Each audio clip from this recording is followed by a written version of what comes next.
Good Saturday morning, everyone, and welcome into today's daily Bible reading for June the 24th of 2023. We are reading together in the last chapter of Joshua. Joshua chapter 24 is our text for today as we bring our read through Joshua to a close, bring our read of the conquest of the land of Canaan by Israel to a close because, well, once we get to Judges, there isn't so much conquesting.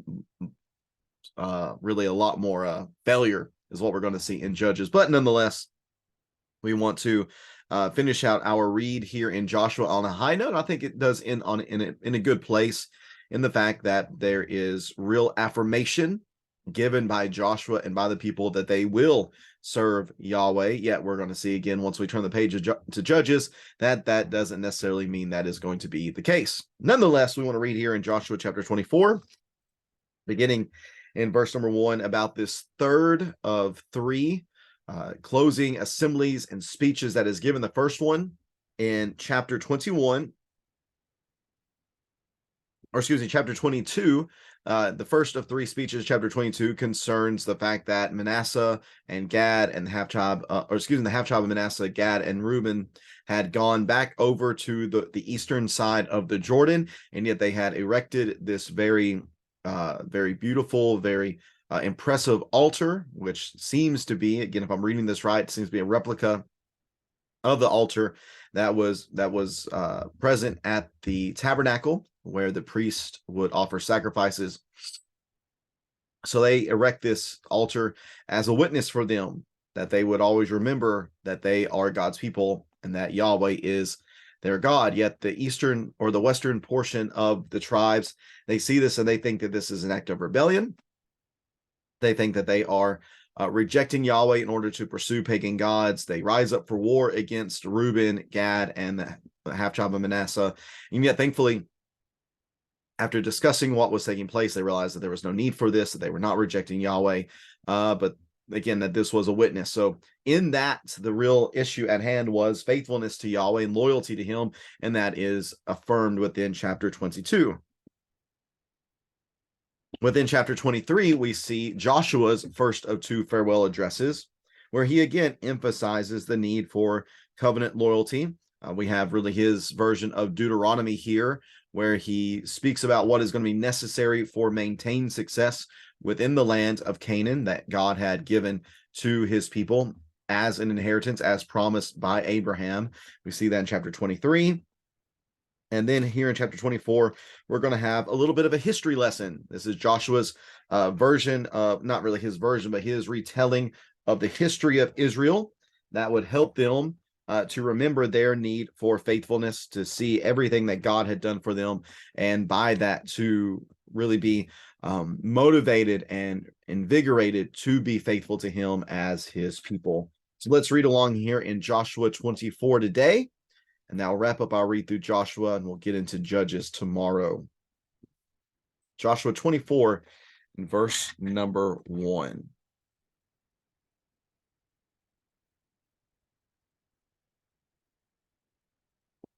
Joshua 24, verse number 1. Joshua assembled all the tribes of Israel at Shechem and summoned Israel's elders, leaders, judges, and officers, and they presented themselves before God. Joshua said to all the people, "This is what Yahweh, the God of Israel, says. Long ago, your ancestors, including Terah, the father of Abraham and Nahor, lived beyond the Euphrates River and worshipped other gods. But I took your father Abraham from the region beyond the Euphrates River, led him through the land of Canaan, and multiplied his descendants. I gave him Isaac, and to Isaac I gave Jacob and Esau. I gave the hill country of Seir to Esau as a possession." Jacob and his sons, however, went down to Egypt. I sent Moses and Aaron, and I defeated Egypt by what I did within it. And afterward I brought you out. When I brought your ancestors out of Egypt, and you reached the Red Sea, the Egyptians pursued your ancestors with chariots and horsemen as far as the sea. Your ancestors cried out to Yahweh, so he put darkness between you and the Egyptians and brought the sea over them, engulfing them. Your eyes saw what I did to Egypt. After that, you lived in the wilderness a long time. Later, I brought you to the land of the Amorites, who lived beyond the Jordan. They fought against you, but I handed them over to you. You possessed their lands, and I annihilated them before you. Balak, son of Zippor, king of Moab, set out to fight against Israel. He sent for Balaam, son of Beor, to curse you. And I will not listen to Balaam. Instead, he repeatedly blessed you, and I rescued you from him. You then crossed the Jordan and came to Jericho.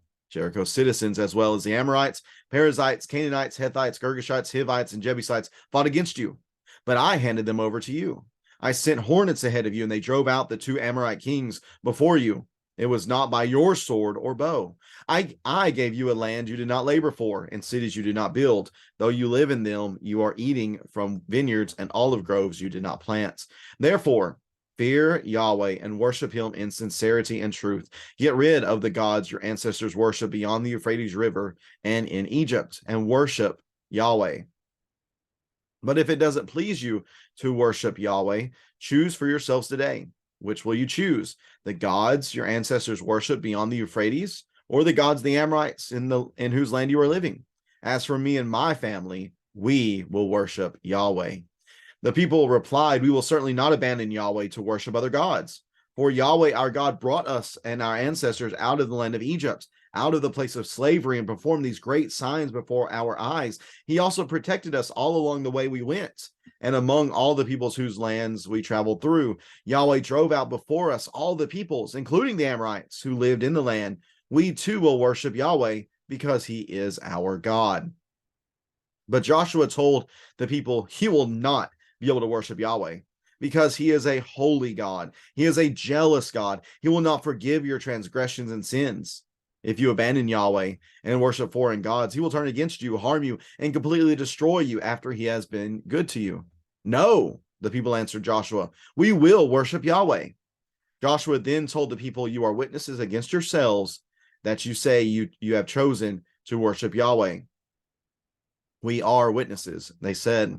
Then get rid of the foreign gods that are among you and turn your hearts to Yahweh, the God of Israel. So the people said to Joshua, we will worship Yahweh, our God, and obey him.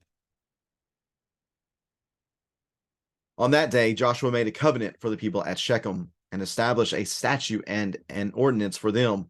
Joshua recorded these things in the book of the law of God. He also took a large stone and set it up there under the oak at the sanctuary of Yahweh.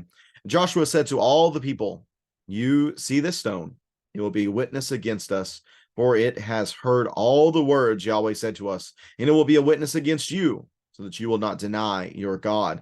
Then Joshua sent the people away, each to his own inheritance. After these things, Yahweh's servant Joshua, son of Nun, died at the age of 110. They buried him in his allotted territory at Timnath Serah in the hill country of Ephraim, north of Mount Gaash. Israel worshipped Yahweh throughout Joshua's lifetime, and during the lifetimes of the elders who outlived Joshua and who had experienced all the works Yahweh had done for them. Joseph's bones, which Israel had brought up from Egypt, were buried at Shechem in the parcel of land Jacob had purchased from the sons of Hamor, Shechem's father, for 100 pieces of silver. It was an inheritance for Joseph's descendants. And Eleazar, son of Aaron, died, and they buried him in Gibeah, which had been given to his son Phinehas in the hill country of Ephraim. And that concludes our read through the book of Joshua. All right, so getting back to the first of the chapter here, this is another covenant renewal ceremony. This is similar to what we see back in chapter 8, beginning in verse number 30, where they had another one of these covenant renewal ceremonies, where I believe it is at that point that they are prepared to cross over the Jordan River. Or maybe it is they have just crossed over. Let me double check that real fast here. They have just crossed over, I believe it is, and they have just had victory against Jericho, but they had the failure against Ai. So it is that issue that seems to have prompted the necessity for covenant renewal, that, hey, we've gotten over here, we've had some victories, we've had some failures. We need to remind ourselves of our need for faithfulness to God in every way. So they have that covenant renewal ceremony in chapter 8 and verses 30 through 35. Well, here we have about 40 years later, it seems. 40 years later, this covenant renewal takes place. It is at a site of decision. It is a place where many decisions have been made prior to this particular situation. It was a site of decision for Jacob and his family in Genesis chapter 35, where they put away foreign gods. And it's so appropriate for this to be the same place, because that is the necessity here for them to forsake other gods and to put other gods away from them in order to dedicate themselves wholly and in totality to Yahweh alone. So with these things being mentioned, we get into what is the substance of this covenant renewal. And it basically all stems from an emphasis on what God has done for them. And again, using what God has done for them as a motivation for covenant loyalty, for faithfulness to Yahweh in every way. It's really a big picture look at Israel's history as a whole. It begins with Abraham in verses 2 through 3. Abraham is given Isaac. Isaac is given Jacob and his sons. Jacob and his sons go down to Egypt, and then Yahweh takes care of the descendants of Abraham through Jacob by sending Moses and Aaron to them to deliver them from the Egyptians. He says, I brought your fathers out, and you saw all these things that I did to Egypt. I defeated Egypt by what I did within it. Well, what did he do within it? All these signs and miracles and wonders, incredible acts of strength that only Yahweh could do. So he brings them out of Egypt, and they begin their wandering in the wilderness. They have the conquest of the eastern side of the Jordan in verses 8 through 10, which involved the situations with Balak and Balaam, which of course they were conniving together with one another in order to curse Israel. But what does God do? God uses this prophet to bless Israel instead. Verses 21 through 13 focus on the crossing of the Jordan.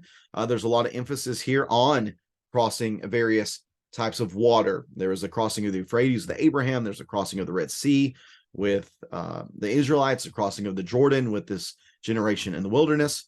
And in all this, and all these crossing of the waters and all of the struggles against various enemies, it was Yahweh who was always there. It was Yahweh who was always fighting for them. I want to emphasize the end of verse number 12. It was not by your sword or bow. You did not have the success because you are just this incredible force of military power.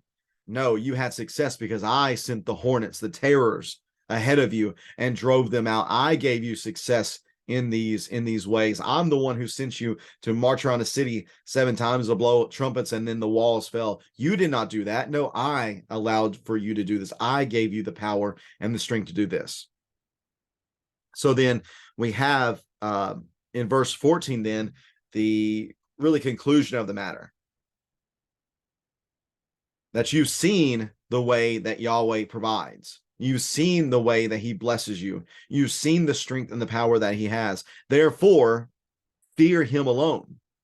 Worship him alone. Worship him in sincerity and in truth. Get rid of the gods your fathers worship beyond the Euphrates River and in Egypt. Get rid of them. Get rid of the pagan gods. Focus only on Yahweh. Worship him and him alone. But really, you have a choice, Joshua says. If it doesn't please you to worship Yahweh, then choose for yourselves today. Who are you going to serve? Are you going to serve the gods of your fathers? Are you going to serve the God of the Amorites? Or are you going to serve Yahweh? Who will you serve? Because you're going to serve someone. That's just a fact. You will serve someone. The question is, who will you serve? Because for me, my house, my family, we will worship and serve Yahweh. That is Joshua's decision for him and his family. So the people then have the opportunity to respond. What will they do? Will they affirm what Joshua said, or will they be wishy-washy here? Well, they said, no, we will certainly. Notice the certain language that they use here. We will certainly not abandon Yahweh our God. And what they say is, we have seen him. We've seen everything that he has done. What you have just laid out as far as this history, we do recognize that as being true. We do recognize this as being Yahweh's provision for us. So based upon that, we too will worship Yahweh because he is our God. So we will do this. Now, you would think that once somebody makes this affirmation that they would follow Yahweh and be faithful to him, that would bring great rejoicing and celebration. But Joshua responds in a very interesting way in verse number 19. He tells the people, you will not be able to worship Yahweh because he is a holy God. He is a jealous God. He will not forgive your transgressions and sins. Well, that's kind of weird. Why would he say that? I wonder if he is really making them think more strongly on this decision that they're making. I wonder if he's forcing them to really consider more. I wonder if he's getting them to really count the cost. Are they making this commitment too easily? Are they doing it without counting the cost? Because he says, if you abandon Yahweh, if you worship foreign gods, he will turn against you, harm you, and completely destroy you after you've been in this, and after he has been good to you. Just because he has blessed you like this in the past does not mean he is going to continue to bless you no matter what you do. The blessings are contingent on your loyalty. They're contingent on your faithfulness to him. So the people respond then, no. We will worship Yahweh. We will do that. So Joshua says, then you're witnesses against yourselves. And they say, oh, yes, we are. We are. Then get rid of the foreign gods that are among you and turn your hearts to Yahweh, the God of Israel.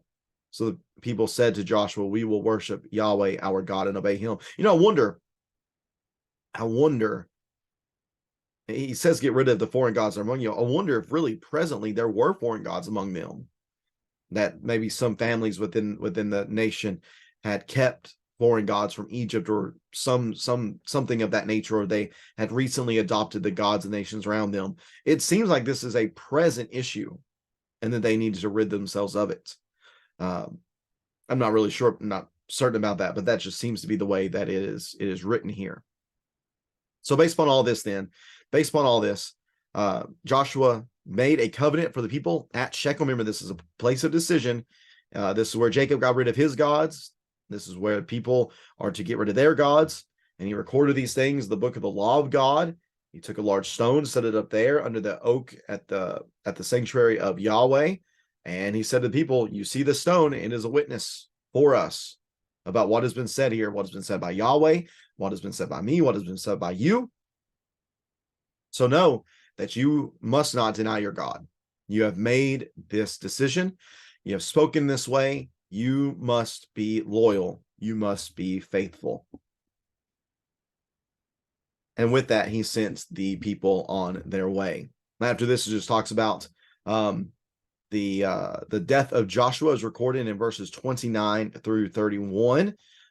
Might note verse 31 specifically that Israel worshipped Yahweh throughout Joshua's lifetime and during the lifetime of the elders who outlived Joshua and who had experienced all the things that Yahweh had done for Israel. Keep that in mind. That verse is going to be very, very important once we get to Judges tomorrow. So just keep that in mind. I'm sure I'll reference that in tomorrow's reading.